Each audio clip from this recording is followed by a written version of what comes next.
Hey guys, I am Kyle, and in today's video, I am going to show you how to change your Shopify store name and URL. So let's get started.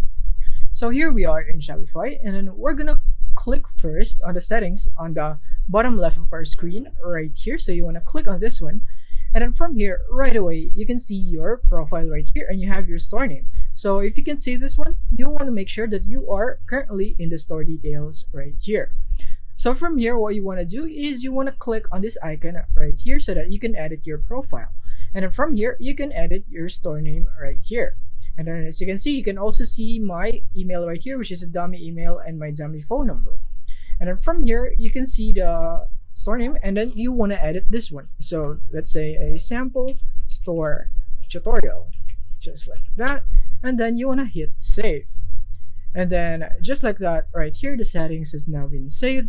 And then from here, you are already having a new store name right here that is edited. So now let's go into changing our URL. So you simply want to scroll down and you want to find domains.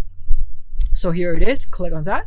And then from here, you can see the URLs for your store. And then if you have a domain right here that is not connected to your Shopify store, all you have to do is click on this button right here in order for you to connect it.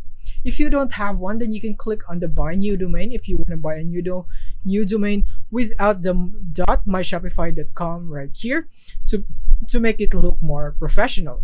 But if you just want to settle for this one, then you can just do that right here.